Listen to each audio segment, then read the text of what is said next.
Salut à toi, âme choisie, membre de la famille, choisie de la lumière. Arrête-toi juste là, une seconde. Inspire profondément, chasse le brouhaha extérieur et recentre ton esprit sur l'essentiel. Cette lourdeur qui pèse sur tes épaules, ne la repousse pas comme un détail sans importance. Ce n'est pas un échec personnel, ce n'est pas une marque de fragilité, ce n'est pas non plus l'épuisement banal. C'est un appel discret mais puissant venu d'en haut. Le Très-Haut a volontairement ralenti ton rythme parce qu'un bouleversement immense se produit déjà dans l'invisible, bien avant que tes yeux puissent l'apercevoir. Cette fatigue qui s'enracine jusqu'au plus profond de tes os n'a rien d'anodin. Elle porte une signification prophétique. Tu ne t'effondres pas, tu es en train d'être réajusté avec précision. Le ciel a déclenché une halte sacrée parce que ce qui arrive exigera de toi une réserve d'énergie plus grande, une lucidité plus fine et un calme plus profond que tout ce que tu as connu jusqu'ici. Si ces paroles font vibrer quelque chose au fond de toi, sache que ce n'est pas le fruit du hasard. Ce message t'a rejoint précisément parce que ton esprit est désormais disposé à entendre. Tu te trouves dans l'accalmie qui précède l'arrivée d'une vague, pas une vague de désordre, mais une vague de gloire pure. Avant que cette bénédiction ne déferle en abondance, le Seigneur doit d'abord t'ancrer solidement dans le repos. Arrête-toi et reconnais que je suis Dieu, Psaume 46, 10. Ce n'est pas seulement un verset à lire, c'est la mission que tu vis en ce moment même. L'adversaire rêve de te voir agité, dispersé, surmené, car quand tu es vidé, tu rates l'ouverture quand elle se présente. Mais l'Esprit te déclare aujourd'hui, ton combat est terminé. Le transfert d'autorité a déjà commencé. Tu te mets en place pour accueillir ce que Dieu prépare avec soin. Le ciel valide ton accession à une nouvelle place spirituelle. Ce que tu ressens n'est pas une charge oppressante, c'est une phase de préparation attentive. Dieu ne te bouscule pas, il te protège. La vraie question, seras-tu assez restauré pour porter ce qui vient? Tu as multiplié les prières, les supplications, les demandes de percée. Et si la prochaine étape n'était pas de forcer davantage, mais de t'enfoncer plus loin dans le silence? Ton repos n'est pas une fuite, c'est une arme redoutable. Cette aspiration que tu as murmurée dans l'obscurité est en train d'être accélérée dans le royaume invisible. Mais seuls ceux qui acceptent de demeurer tranquilles seront prêts à accueillir. Alors, avant de repartir dans l'action, avant de tout décortiquer, avant de laisser le doute s'installer, permets à ton cœur de s'abandonner dans la confiance. Aujourd'hui, alors que tu avances vers ce rôle divin qui t'attend, je t'invite à affirmer ta disponibilité. Écris simplement « Amen » dans les commentaires, non comme une formalité, mais comme un accord paisible avec l'œuvre que Dieu accomplit en toi. Reste jusqu'à la fin, car nous allons clore ce moment par une prière qui apportera paix, lumière et orientation claire. Ton nouveau chapitre ne démarre pas dans l'effort intense, il commence dans la quiétude. Et il commence exactement ici, maintenant. As-tu ressenti ces derniers temps cette lassitude profonde, presque impossible à secouer, qui touche ton esprit? Un épuisement que le sommeil ne parvient pas à dissiper, un brouillard mental qui persiste malgré le repos. Tu t'es peut-être demandé en silence, qu'est-ce qui cloche chez moi? La réponse est simple, rien ne cloche. Quelque chose de vivant s'éveille à l'intérieur de toi. Ce que tu traverses n'est pas un surmenage classique, ce n'est pas de la paresse, ce n'est pas un échec spirituel. C'est une intervention céleste intentionnelle. Le Très-Haut appuie sur pause, non pour te sanctionner, mais pour te repositionner avec soin. Cette fatigue n'est pas une chute, c'est une remise à zéro sacrée. Le ciel utilise ton corps, tes émotions, parfois même tes oublis momentanés, pour t'envoyer un message clair. Reste tranquille. Quelque chose de bien plus grand se profile.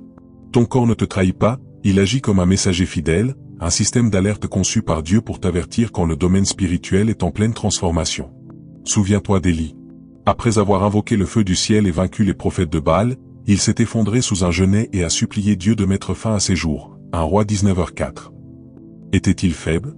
Non, il était vidé. Le ciel s'était servi de lui avec puissance, mais son récipient avait besoin d'être rempli à nouveau avant la prochaine mission. C'est exactement ce qui t'arrive. Tu n'es pas vide à cause d'un manquement. Tu es vide parce que tu as été versé sans retenue. Et maintenant, Dieu freine ton allure parce que si tu avances trop vite, tu dépasseras les directives divines, tu passeras à côté des révélations essentielles. Quand le ciel s'apprête à libérer une nouvelle grâce, un appel frais, un tournant majeur, une promesse née dans l'esprit, le vase doit être prêt non par l'agitation, mais par le calme absolu. Tu ne patientes pas pour rien. Tu es placé avec une précision divine. Tu n'es pas retenu en arrière, tu es positionné avec soin. Et cette pesanteur que tu ressens, ce n'est pas le poids de l'échec. C'est le poids d'une grossesse spirituelle. Comme Marie qui portait en elle une promesse que personne d'autre ne voyait. Elle n'a pas proclamé la nouvelle, elle ne la comprenait pas entièrement, mais elle a créé de l'espace pour elle, Luc 2h19. Avant que la manifestation publique arrive, il y a toujours une incubation secrète. c'est là que tu te trouves. C'est pour cela que tes pensées semblent t'éparpiller, que tu oublies des détails, que ton élan va et vient comme des vagues. Ce n'est pas un manque de discipline. Ton système intérieur est en pleine mise à jour. Dieu installe un nouveau schéma, un nouveau palier, une nouvelle onction. Comme un instrument qu'on réaccorde, ton silence affine ta sensibilité spirituelle. Alors que faire? Arrête de vouloir forcer le passage. Arrête de te qualifier de cassé. Arrête de lier ta valeur à ce que tu produis. À la place, abandonne-toi à cette remise à niveau. Dans Exode 16, quand Dieu envoyait la manne, il donnait des consignes précises. Ramasser juste ce qu'il faut pour la journée, doubler le 6e jour pour le 7e où il n'y aurait rien à faire. Pas parce que la provision manquait, mais pour enseigner à Israël à faire confiance même dans l'immobilité, à vénérer le repos comme quelque chose de saint. Ton sabbat ne se limite pas au dimanche. C'est une attitude du cœur, une confiance radicale qui déclare « Seigneur, je n'ai pas besoin de m'épuiser pour exister. Je me repose et tu pourvois. » Ce mot touche particulièrement ceux qui se sentent bloqués sans l'être vraiment. Tu es simplement retenu, abrité, façonné. Avant que Joseph devienne le 2e personnage d'Égypte, il a passé des années dans l'ombre, oublié, incompris. Puis, en un instant, Genèse 41, Pharaon l'a fait sortir de prison pour le vêtir de linfa. Le changement a été fulgurant, mais la préparation a duré longtemps. Dieu opère quelque chose de comparable en toi. Et voici ce que peu de gens disent, la révélation arrive dans le silence. Tu ne peux pas capter des instructions neuves avec un esprit encombré. Tu ne peux pas entendre Dieu distinctement quand l'anxiété mène la discussion. C'est pourquoi l'Esprit Saint ralentit ton rythme.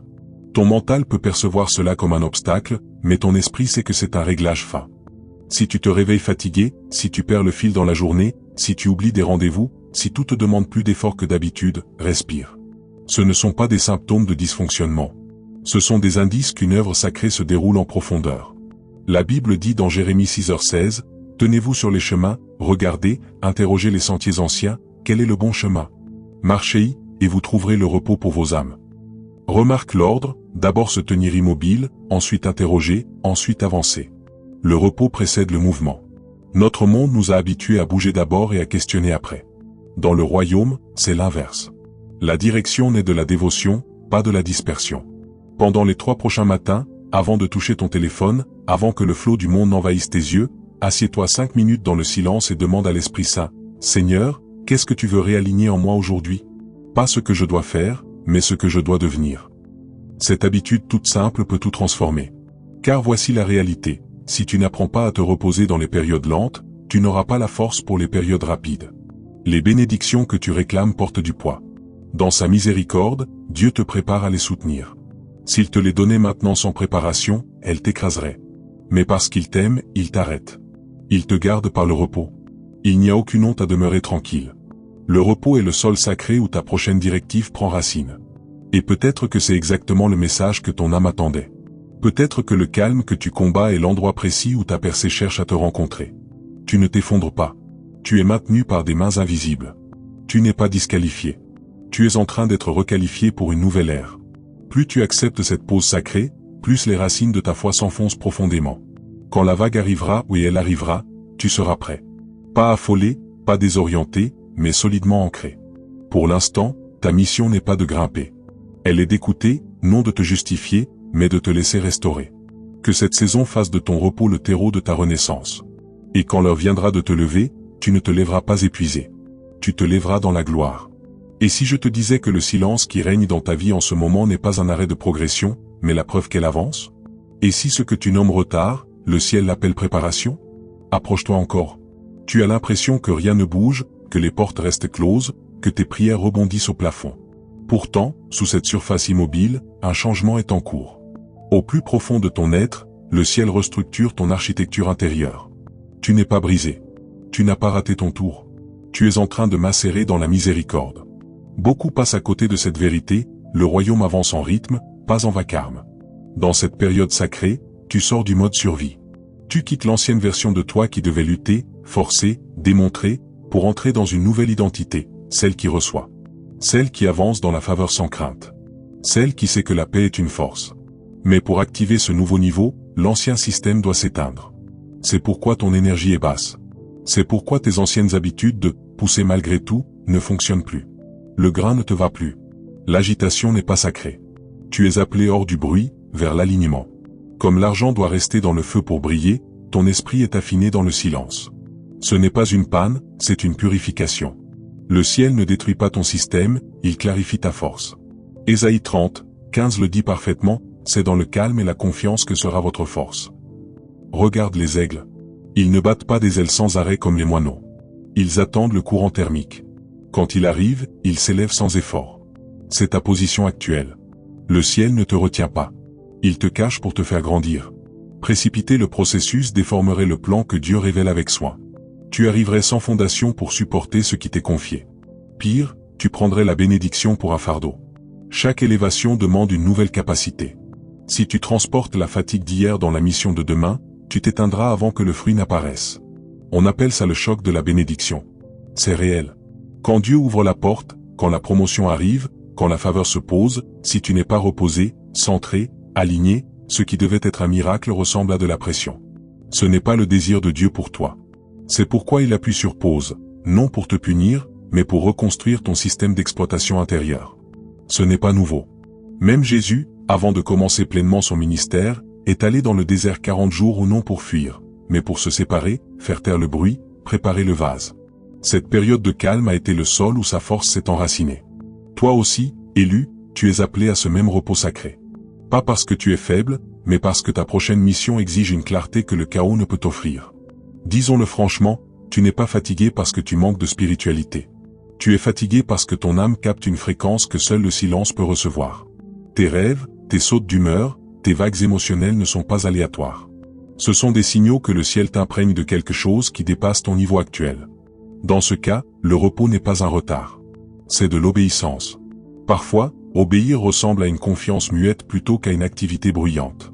Peut-être est-ce la première fois que l'acte le plus spirituel que tu puisses poser est de ne pas performer, de ne pas produire, mais de t'asseoir en présence de Dieu et de lui demander « Qu'est-ce que tu construis en moi ?» Cela nous amène à une bataille cachée que beaucoup ignorent, l'esprit de labeur. Cette mentalité qui murmure « Si je ne suis pas épuisé, je ne vaux rien.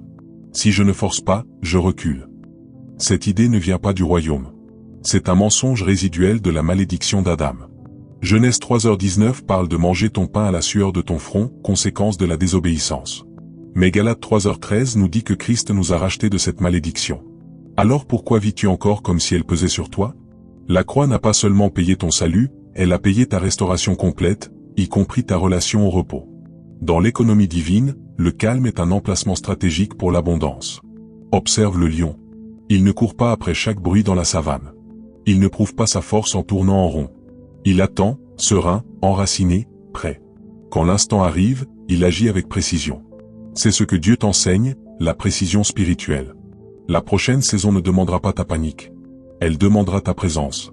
Peut-être ressens-tu de la culpabilité quand tu ralentis.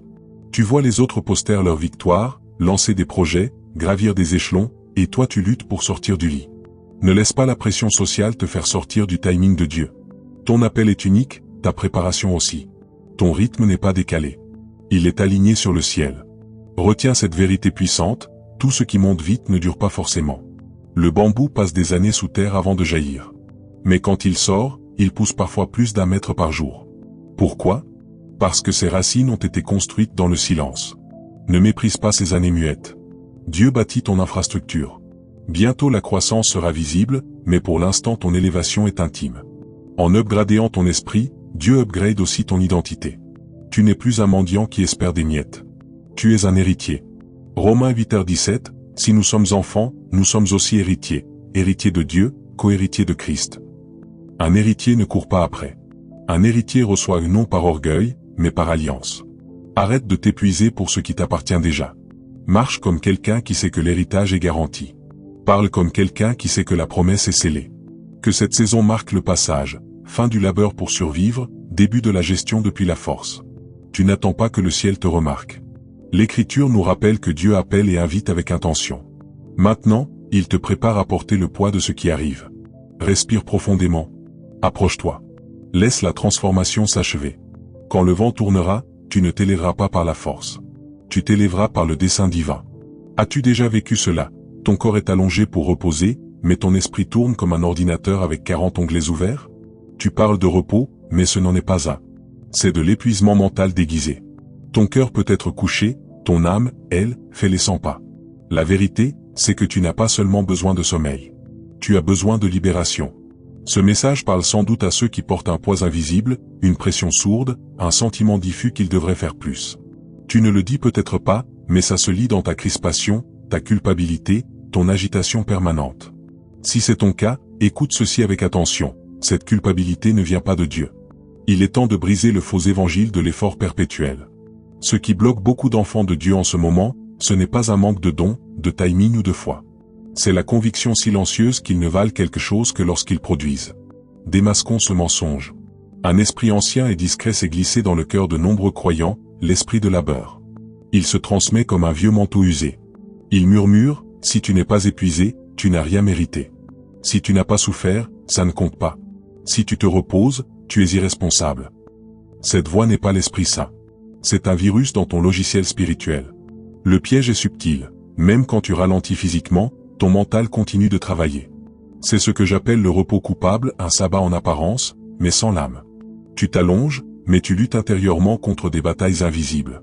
Et Dieu ne peut bénir ce que tu refuses de lâcher.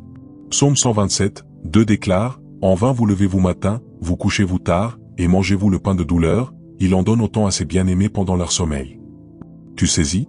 Dieu qualifie l'effort anxieux de vain inutile, contre-productif, spirituellement superflu. Il donne le repos non comme récompense pour le surmenage, mais comme don à ceux qui l'aiment. Tu ne te reposes pas parce que tu l'as mérité. Tu te reposes parce que tu es aimé.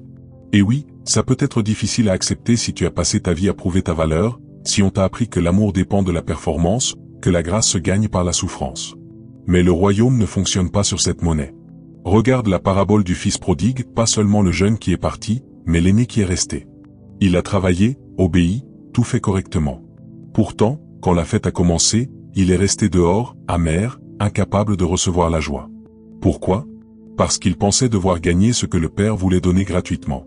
Luc 15h29 rapporte ces mots, « Voici, il y a tant d'années que je te sers, sans avoir jamais transgressé tes ordres, et jamais tu ne m'as donné un chevreau pour que je me réjouisse avec mes amis. » C'est la voix de l'esprit de labeur ou voix d'esclave, pas de fils. Le Père répond par une révélation, « Mon enfant, tu es toujours avec moi, et tout ce que j'ai est à toi. » Entends cela encore dans ton esprit, tout ce que j'ai est à toi. Élu, ce n'est pas le moment de vivre comme un serviteur dans la maison de ton Père. C'est le moment de revenir à ton identité de fils bien-aimé, jamais hors de sa vue. Car le vrai danger du repos coupable, c'est qu'il bloque la bénédiction. Le ciel a un système de livraison. Tes prières libèrent les réponses, mais elles sont déposées dans des coordonnées de paix, pas de panique. Imagine un GPS spirituel, les anges transportent ta réponse, mais quand tu tournes en rond dans l'inquiétude, la honte et la fausse culpabilité, tu changes constamment de position. Tu deviens une cible mouvante, et la livraison ne peut pas aboutir. Parfois, ce qui ressemble à de l'attente est en réalité une école de confiance plus profonde. Ésaïe 32, 17, « Le fruit de la justice sera la paix, l'effet de la justice, le repos et la sécurité pour toujours. » Pas le chaos, pas la culpabilité, pas la preuve constante, paix, calme, assurance. Comment revenir là? En enlevant le vieux manteau de l'autocondamnation. Cette pensée qui te pousse à t'excuser de te reposer, à minimiser tes bénédictions, à refuser l'aide ou la faveur parce qu'au fond tu penses ne pas la mériter. Ce manteau n'a jamais été à toi. Romains 8h1 proclame, « Il n'y a maintenant aucune condamnation pour ceux qui sont en Jésus-Christ. » Aucune. Alors pourquoi continues-tu à le porter? Quand tu refuses la grâce offerte, quand tu déclines le repos proposé, quand tu te sens coupable de recevoir, ce n'est pas de l'humilité. C'est une incrédulité cachée, une forme d'orgueil habillé en honte. Parce qu'au fond, tu essaies encore d'être ton propre sauveur. Mais tu ne peux pas être à la fois celui qui sauve et celui qui s'abandonne. Il faut choisir. Élu, il ne s'agit pas de faire moins. Il s'agit de faire confiance davantage. Parfois, l'acte de guerre spirituelle le plus fort n'est pas de crier contre l'ennemi, mais de s'asseoir dans le calme et de déclarer « Je fais assez confiance à mon Père pour me reposer ». Si ça te semble trop simple, tu viens d'identifier la forteresse. L'évangile est une bonne nouvelle, pas une nouvelle difficile. Voici une pratique pour ta journée. La prochaine fois que la culpabilité monte quand tu ralentis, ouvre Psaume 127, 2, lis-le à voix haute. Pose ta main sur ton cœur et dis « Je me repose parce que je suis aimé ». Laisse ces mots descendre, non comme une idée, mais comme ton identité. Respire, lâche prise, et souviens-toi, la bénédiction n'est pas retardée. Elle attend simplement que tu sois assez immobile pour la recevoir. Et cette immobilité commence maintenant. Il y a des instants où le ciel ne parle pas avec des mots, mais avec des ondes. Des changements subtils dans ton corps, des ruptures dans tes habitudes quotidiennes, des départs soudains dans tes relations, même des objets qui tombent en panne sans raison. Rien de tout cela n'est fortuit. Ce ne sont pas des bugs. Ce sont des coordonnées, des signaux, des preuves que l'atmosphère autour de ta vie se modifie parce qu'une réalité du royaume s'approche. Si tu n'es pas vigilant spirituellement, tu interprètes mal. Tu parles de casse quand c'est une ouverture. Les signes sont discrets, mais nets. Te réveilles-tu brusquement entre 3 et 4 heures du matin? Cette heure silencieuse est souvent liée à la réflexion et à la prière. Dans l'Écriture, on l'appelle la 4e veille de la nuit. Une fenêtre sacrée où le voile entre le naturel et le surnaturel s'amassit. C'est l'heure où Jésus a marché sur l'eau vers ses disciples dans la tempête, Matthieu 14h25. Il vient encore à cette heure, non avec affolement, mais avec puissance. Ce réveil n'est pas de l'insomnie, c'est une invitation. L'esprit contourne ton mental conscient pour parler directement à ton homme intérieur. Ton rôle n'est pas d'analyser, mais d'écouter. Ou peut-être ressens-tu dernièrement une chaleur inhabituelle à la nuque ou entre les omoplates, comme une présence derrière toi alors que tu es seul. Ne balais pas ça. Dans le domaine spirituel, cela peut rappeler ta responsabilité, ton autorité, une sensibilité accrue toujours pour t'attirer plus près de Dieu, jamais pour t'effrayer. Et ce sifflement soudain dans les oreilles, ce son aigu qui apparaît et disparaît? Tu as cherché sur Internet, tu l'as minimisé. Pourtant, certains y voient un symbole, un appel à faire taire le bruit du monde pour être plus attentif à la présence divine. Comme une radio qui se règle sur une nouvelle fréquence, ton esprit s'aligne sur un son frais, une directive transmise depuis le trône. Tu captes un téléchargement spirituel que tes oreilles naturelles ne décodent pas, mais que ton esprit reconnaît avant ton cerveau. Passons aux signes extérieurs, car Dieu parle souvent par ce qui t'entoure. Les choses se dégradent autour de toi? Appareils qui lâchent sans motif, messages sans réponse, gens qui s'éloignent brusquement? Ce qui paraît chaotique en surface est souvent un ordre divin en action. Le royaume suit une loi spirituelle, le principe du vide. Dieu ne remplit pas ce que tu refuses de vider. Quand tu ne lâches pas volontairement ce qui ne sert plus ta prochaine étape, le ciel déclenche une soustraction sacrée au non pour te blesser, mais pour créer de l'espace. Jésus l'enseigne dans Jean 15h2, « Tout branchage en moi qui ne porte pas de fruit, il l'enlève, et tout branchage qui porte du fruit, il le taille, afin qu'il porte encore plus de fruits. » La taille n'est pas un rejet. C'est l'annonce d'une augmentation. Si tu as perdu quelque chose récemment, un projet, une personne, un plan, arrête-toi avant de te lamenter. Ce qui semblait un refus peut être une redirection. Tu allais gaspiller ton énergie, ton temps, tes émotions dans un lieu où ta prochaine mission n'était pas. Dieu intervient alors, non par des explications longues, mais par une coupure nette. Tout ce qui se brise n'est pas une attaque. Parfois c'est un signal. Parfois la rupture est la bénédiction. Cette amitié qui s'est tendue soudain, cette personne autrefois proche maintenant distante, ce n'est pas forcément une dispute. Cela peut être une réaffectation spirituelle. Quand Dieu te fait avancer, il ne bénit pas seulement tes projets. Il révise aussi ton entourage. Tout le monde ne respire pas à l'altitude où il t'élève ou non parce qu'ils sont mauvais, mais parce que leur saison avec toi est accomplie. Dans Acte 13, quand le Saint-Esprit a mis à part Paul et Barnabas pour une nouvelle mission, il n'a pas simplement dit « partez ». Il a dit « séparez-les pour moi ». La séparation n'est pas un rejet, c'est un positionnement.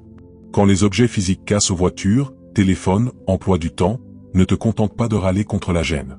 Demande plutôt, Seigneur, qu'est-ce que tu fais sortir de mon chemin? Le ciel perturbe souvent le confort pour sauvegarder l'appel. Rappelle-toi pourquoi Dieu a laissé le torrent d'Élie sécher, 1 Roi 17.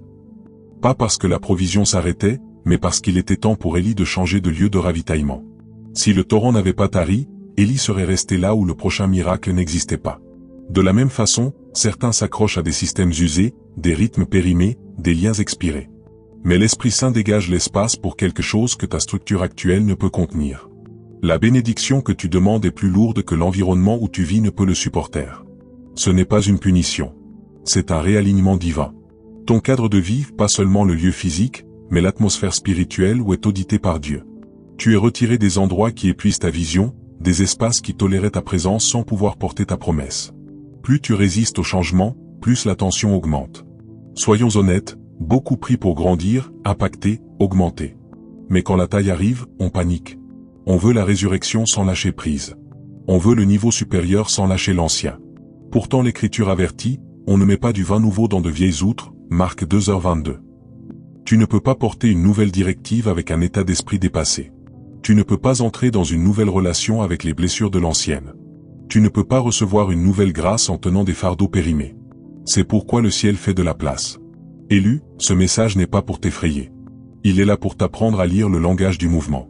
Les signes autour de toi ne sont pas des coïncidences. Ce sont des alertes. Ton système de vie est recalibré. L'esprit désencombre ton chemin pour que rien ne retarde ce qui a été envoyé. Ton rôle n'est pas de résister, mais de discerner. Demande à l'Esprit Saint des yeux qui voient au-delà des apparences. Prie non seulement pour que des portes s'ouvrent, mais pour la sagesse de reconnaître quelle porte fermée était en réalité une miséricorde. Ce moment que tu vis n'est pas aléatoire. Ton corps le sait. Ton atmosphère le montre. Ton esprit commence à y répondre. Ne donne pas de mauvais nom à ce qui arrive, car ce qui vient ensuite ne remplira pas seulement tes mains. Il exigera que tes mains soient libres. Le silence n'est pas une capitulation. Dans le royaume, le silence est une stratégie. Quand Dieu s'apprête à déplacer quelque chose de majeur dans ta vie, il n'annonce pas toujours avec des éclats de tonnerre. Parfois il te demande de ne rien faire, non parce qu'il est inactif, mais parce qu'il agit déjà et que ton rôle est de ne pas gêner. Ce que beaucoup prennent pour de l'inaction est souvent la posture la plus puissante dans l'esprit, un calme enraciné dans la confiance. Pendant que tu cherches des portes à enfoncer, Dieu ouvre discrètement une porte latérale, celle que personne ne surveille, celle à laquelle tu ne t'attendais pas. Exode 14h14, l'Éternel combattra pour vous, et vous, gardez le silence. Ce n'était pas un conseil poétique. C'était un ordre divin donné à un peuple coincé par l'armée de Pharaon sans issue visible. Le silence n'était pas de la faiblesse. C'était de la guerre. Dans ta saison actuelle, le combat n'est plus le tien. Tu as déjà obéi. Tu as déjà prié. Tu as déjà semé. Maintenant l'Esprit de Dieu t'appelle à tenir ta position non en faisant plus, mais en faisant taire le bruit intérieur. Le calme exercé dans la foi n'est pas passif. Il est précis. C'est choisir de cesser de diffuser ta peur pour capter la fréquence du ciel. Comme un signal Wi-Fi qui devient plus fort près de la source, ta clarté grandit quand tu t'approches de Dieu dans le silence. Pourtant, c'est difficile. Le calme semble contre-naturel dans un monde qui idolâtre le bruit. On nous a conditionnés à penser que bouger égale progresser, être visible égale efficace. Si on ne poste pas, ne court pas, ne construit pas, on croit qu'on recule. Mais une grande partie de ce que Dieu édifie dans ta vie se passe loin des regards. Demande à David. Avant Goliath, il était seul dans les champs. Gardant les brebis, chantant des psaumes, tuant lions et ours en secret, sans projecteur, sans public. Le champ de bataille n'a pas fait de David un guerrier. Le lieu secret l'a fait. C'est là que s'est forgée une confiance inébranlable, la capacité de faire confiance à Dieu sans plan visible. C'est ce que Dieu construit en toi. C'est pourquoi tes projets sont en attente, pourquoi les solutions habituelles échouent, pourquoi la porte logique semble close. Il te guide vers la porte latérale des miracles, celle qui demande la foi plutôt que la méthode. Tu ne résoudras pas cela avec des tableurs ou des plans. Tu y accéderas en créant de l'espace, dans tes pensées, dans ton emploi du temps, dans ton cœur. Et cela commence par un choix sacré, rester tranquille quand tout en toi veut réagir. Le silence est une arme que l'ennemi ne peut pas repérer. Ce n'est pas hurler, ce n'est pas forcer. C'est refuser que la peur décide de ton prochain pas. C'est du judo spirituel, utiliser le poids de l'attaque adverse pour inverser le résultat en ne réagissant pas comme prévu. Il attend la panique, le doute, la tentative de contrôle. Mais quand tu te reposes, tu le désarmes. Quand tu te tais, tu le déstabilises. Tu deviens imprévisible. Mais le calme ne concerne pas seulement l'extérieur. Il concerne l'espace intérieur. Et l'un des champs de bataille spirituels les plus négligés est ta chambre. Pour beaucoup, ce lieu censé être un sanctuaire est devenu un centre d'inquiétude. Tu t'allonges, mais tes pensées restent debout. Ce n'est pas du repos, c'est de la captivité. Pourtant l'Écriture offre un modèle meilleur. Marc 1h35, le matin, pendant qu'il faisait encore très sombre, Jésus se leva, sortit et alla dans un lieu désert où il pria. Il ne commençait pas sa journée par les demandes des gens. Il la commençait par le silence. Il purifiait l'air avant d'entrer dans le bruit. Tu peux faire pareil. Commence par sanctifier ton espace de sommeil. Laisse ton téléphone dehors. Arrête les défilements toxiques avant de dormir. Termine la journée non par les infos, mais par l'adoration. Murmure l'écriture au lieu du stress. Proclame la paix avant de fermer les yeux. En faisant cela, tu réinitialises la fréquence spirituelle de ton atmosphère. Tu dis à ton esprit, le combat est fini pour aujourd'hui. Mon Père veille. Cette clarté devient le terreau pour les téléchargements célestes et idées divines, stratégies, réconfort, correction, tout ce qui ne vient que quand le volume du monde est baissé. Et quand tu cesses de tout planifier, tu laisses de la place pour que Dieu planifie. On remplit trop souvent notre tête de plan B, de scénarios catastrophes, de calendrier personnel. Proverbe 16h9, le cœur de l'homme médite sa voie, mais c'est l'Éternel qui dirige ses pas. Tu n'as pas besoin de la carte entière. Tu as besoin de suivre le pas suivant. Et parfois, ce pas est l'immobilité. Voici une pratique concrète, quand la panique monte, sors de la pièce. Marche 10 minutes sans téléphone, sans écouteurs, juste tes pas et ton esprit répétant « J'attends ton vent, pas le mien ». Ce geste simple rééquilibre ton cœur. Il passe de la pression à la présence, de la logique au Seigneur. Tu recommences à entendre, à sentir, à discerner. Le calme devient ta forteresse. Car l'ennemi ne craint pas ton agenda. Il craint ton abandon. Il sait que quand tu arrêtes de réagir et commences à écouter, son emprise se brise. C'est pourquoi il combat ta paix plus fort que ta puissance. Mais aujourd'hui, cela s'arrête. La tempête peut être bruyante, le délai peut sembler court, l'issue peut rester cachée. Mais l'ordre demeure, sois tranquille ou non comme une suggestion, non comme une faiblesse, mais comme une stratégie. Car le calme n'est pas ne rien faire. Le calme est faire la seule chose qui change tout, confier que Dieu est déjà passé devant toi. Tu ne l'as pas inventé. Quelque chose dans ton esprit s'est déplacé. Ce que tu ressens n'est pas de l'anxiété. Ce que l'Écriture appelle responsabilité spirituelle repose maintenant sur toi non comme une routine, mais comme un appel. Tu ne traverses pas simplement une nouvelle saison. Ce qui était promis a été libéré et avance vers son accomplissement. Mais voici le mystère. Cette commission spirituelle, souvent symbolisée comme un couronnement, ne s'accompagne pas de bruit, de flash ou d'applaudissements. Elle se déroule dans le silence, en secret, et surtout dans l'alignement. Tu es passé par le désert, la taille, l'attente, le silence, l'abandon. Maintenant, le Père ne se contente pas de répondre à tes prières. Il officialise ta position. C'est le moment où Dieu ne te bénit pas seulement, il te nomme. Il ne verse pas seulement la faveur, il te remet les clés de l'intendance. Pour recevoir cela correctement, tu dois lâcher une dernière chose qui t'a suivi jusqu'à cet instant saint, le mensonge que tu es encore indigne. Ce mensonge prend plusieurs formes, qui suis-je pour prétendre à cela? C'est trop grand pour moi. Dieu choisirait quelqu'un de plus qualifié. Ce n'est pas de l'humilité. C'est le syndrome de l'imposteur déguisé. Et c'est la dernière ruse de l'ennemi avant que la couronne ne descende. Sois clair, tu n'as pas gagné cette saison. Tu l'as hérité. Ce n'est pas une récompense pour ta performance. Ce n'est pas un trophée d'endurance. C'est ton droit de naissance en tant qu'enfant de Dieu. La bénédiction n'est pas la preuve de ton effort. C'est la preuve de son alliance. Dans Luc 15, le fils prodigue rentre en répétant sa honte, « Je ne suis plus digne d'être appelé ton fils ». Le père ne répond même pas à ce discours. Il l'interrompt, « Apportez la plus belle robe, mettez-lui un anneau au doigt ». Pourquoi? Parce que le fils n'était jamais digne par ses actes. Il était digne par son appartenance. Élu, ton père a décidé de t'honorer au non à cause de ta perfection, mais à cause de ta position. Tu es à lui. C'est la base. Mais l'honneur apporte la responsabilité. Dans le livre d'Esther, quand le roi lui donne le droit de rédiger un nouveau décret, il ne suffit pas de le proclamer. Il faut le sceller avec l'anneau royal, Esther 8h8. Pourquoi? Parce que le sceau le rend irréversible. Personne ni homme, ni loi, ni ennemi ne peut l'annuler. En cette heure, l'Esprit t'offre la même opportunité, non seulement recevoir la parole, mais la sceller. Cela passe par un accord intentionnel, par la prière, par le positionnement, par le silence, oui, le silence, non comme retrait, mais comme protection. Car juste après la bénédiction vient la bataille de l'exposition. Ce que tu fais dans les 72 premières heures après une percée compte plus que tu ne l'imagines. L'Esprit Saint a peut-être déjà murmuré, ne l'annonce pas encore. Il y a une raison divine. La promesse est encore en formation. Comme un nouveau-né, elle a besoin de chaleur, de calme, de protection avant de se tenir debout en public. Souviens-toi de Marie après l'annonce de l'ange. Elle n'a pas publié la nouvelle. Marie gardait toutes ces choses et les méditait dans son cœur, Luc 2h19. Par-dessus tout, garde ton cœur, car de lui jaillissent les sources de la vie, Proverbe 4h23. Certains miracles n'ont pas besoin de publicité. Ils ont besoin de garde. Ce silence n'est pas de la dissimulation. C'est un sanctuaire. Ce n'est pas de la peur. C'est de la sagesse.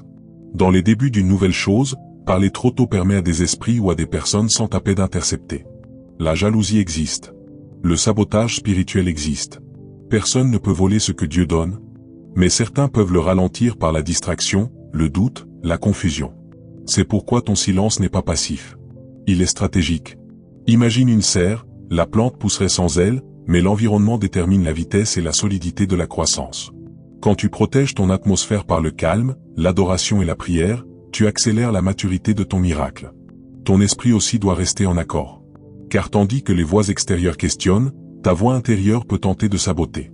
C'est là que l'ennemi fait son dernier travail. Juste quand la promesse commence à fleurir, l'accusateur murmure, « Tu ne mérites pas ça. C'est trop beau pour être vrai. » Ça ne durera pas. Ce n'est pas Dieu. C'est le résidu de l'ancienne captivité qui essaie un nouveau langage. Mais cette fois, ne discute pas, ne négocie pas. Réponds avec la parole. Ésaïe 62, 3, tu seras une couronne d'éclat dans la main de l'Éternel, un diadème royal dans la main de ton Dieu. Pas, tu pourrais être si tu travailles dur. Tu seras, parce qu'il l'a dit. Ton rôle maintenant n'est pas de le mériter. Ton rôle est d'y consentir. Tu t'es battu pour arriver ici. Maintenant, tiens bon. Tu sens peut-être que Dieu t'invite à une nouvelle mesure de responsabilité. L'huile a été versée, mais pour marcher dedans, tu dois la porter ou non avec négligence, non avec excuse, mais avec une sainte révérence. Porte-la dans ta prière confiante, non désespérée.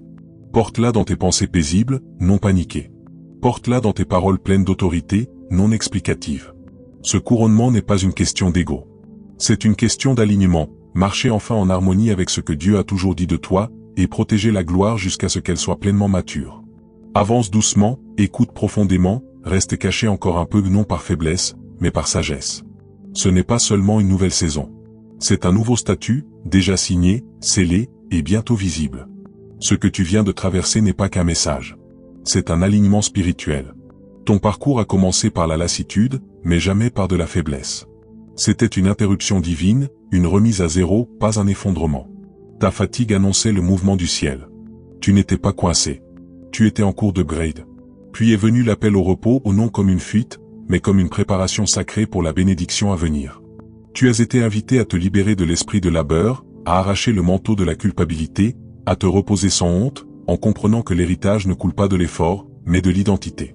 Ensuite, le ciel a commencé à signaler son changement à travers ton corps, ton cadre de vie, tes relations. L'invitation s'est approfondie, devenir tranquille de manière stratégique, reconnaître que le silence n'est pas un vide mais une autorité. Et maintenant, entrer dans ce couronnement spirituel, tu ne portes plus seulement une promesse, tu la revêts. Tu as été couronné en secret, mis à part non pour te prouver, mais pour marcher avec assurance dans ce que Dieu a déjà déclaré. Le voyage n'était pas pour devenir quelqu'un de nouveau, mais pour entrer dans ce qui t'appartenait depuis toujours. À présent, en revenant à la vie quotidienne, voici ta consigne, traite l'ordinaire comme sacré. Fais des petites choses des actes prophétiques. Au lieu de te précipiter le matin, commence par un instant calme d'acknowledgement, aujourd'hui, je porte la couronne. Avant de répondre à ce message difficile, fais une pause et demande, que dirait la royauté? Prends tes repas non comme routine, mais comme communion. Range ta maison comme si tu préparais un lieu pour la gloire. Allume une bougie. Mets de l'adoration douce pendant que tu laves le linge. Change le banal en significatif. Utilise ton agenda non seulement pour organiser, mais pour gérer ce que Dieu t'a confié. Note non seulement tes tâches, mais ta to-be list, qui suis-je appelé à être aujourd'hui? Une voix de paix, un gestionnaire de joie, un porteur de calme. Ces gestes ne sont pas spectaculaires, mais ils t'ancrent. Car ce couronnement ne s'arrête pas à la couronne. Il commence par une vie qui la reflète.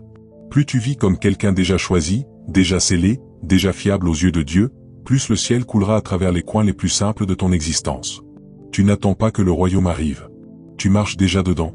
Avant de terminer, je t'invite à un moment de calme, non juste pour entendre la vérité, mais pour la sceller dans ton esprit. Si quelque chose dans ces paroles t'a touché, si tu as senti le poids, le déplacement, le silence ou la couronne qui s'installe, c'est ton instant non pour forcer, mais pour t'abandonner. Où que tu sois, respire. Mets ton cœur en accord. Prions ensemble. Père céleste, roi des rois, Seigneur de gloire, nous venons devant toi aujourd'hui non comme des mendiants, mais comme des fils et des filles qui entrent dans leur héritage. Merci de nous voir même dans les lieux secrets, de nous appeler non par nos chutes mais par notre nom. Aujourd'hui nous déposons le manteau de l'effort constant, le mensonge qu'il faut gagner ce que tu donnes librement. Nous lâchons la culpabilité du repos, la peur de ne pas en faire assez, la honte subtile qui s'infiltre quand nous cessons de bouger. Nous déclarons, nous ne sommes pas esclaves du labeur. Nous sommes héritiers de la promesse. Seigneur, nous reconnaissons les signes, les soustractions soudaines, les réveils au milieu de la nuit, les changements inexplicables. Nous ne les appelons plus chaos. Nous les appelons clarté. Tu crées de l'espace pour ta gloire. Et nous disons oui. Nous te faisons confiance même quand l'ancien s'efface sans prévenir. Nous savons que tu construis avec intention. Aujourd'hui nous ouvrons nos mains. Nous laissons partir ce qui n'appartient plus pour accueillir ce qui a toujours été à nous. Père, nous recevons la couronne. Nous recevons l'huile. Nous recevons l'appel non seulement à porter la faveur, mais à marcher dedans avec calme, sagesse et révérence. Nous choisissons de ne pas nous précipiter dans le bruit, mais de protéger ce que tu as planté. Que notre silence soit un bouclier, notre calme une stratégie, non pas guidés par ton esprit. Nous n'avons pas besoin d'annoncer ce que tu as déjà ordonné. Les résultats parleront. Ta gloire brillera. Maintenant, Seigneur, nous scellons cette parole. Comme Esther a scellé le décret avec l'anneau du roi, nous déclarons que cette vérité est ancrée dans l'Écriture et dans la fidélité de Dieu. L'ennemi ne peut voler ce que tu as déjà signé. Tes promesses sont sûres, même quand leur temps se déroule lentement. Nous te faisons confiance pour achever ce que tu as commencé. Nous sommes alignés, oints, désignés. Le poids que nous craignons est devenu la confirmation, et nous le porterons non avec angoisse, mais avec adoration. Merci de nous confier ce manteau. Merci de nous déclarer dignes non à cause de ce que nous avons fait, mais à cause de qui tu es. Nous te couronnons roi sur cette nouvelle saison et nous y entrons avec une sainte assurance. Au nom de Jésus, celui qui a porté la couronne d'épines pour que nous portions la couronne de dessein. Amen. Si cette prière a parlé à ton esprit, partage en commentaire ce que Dieu te dit. Laisse tes mots être une déclaration, un témoignage, ou simplement un « Amen » pour acquiescer avec le ciel. Ne passe pas vite à autre chose. Attarde-toi dans ce moment. Et si ce n'est pas déjà fait, abonne-toi à la chaîne pour ne rien manquer de ce que l'Esprit dévoile ensuite. Ici, ce n'est pas du simple contenu. C'est une confirmation. C'est ton espace pour la clarté, le repos, la stratégie venue du trône. Tu ne regardes pas seulement une vidéo. Tu avances vers ta destinée. Merci d'avoir partagé ce temps sacré avec moi. À très bientôt, reste aligné, reste caché, reste royal.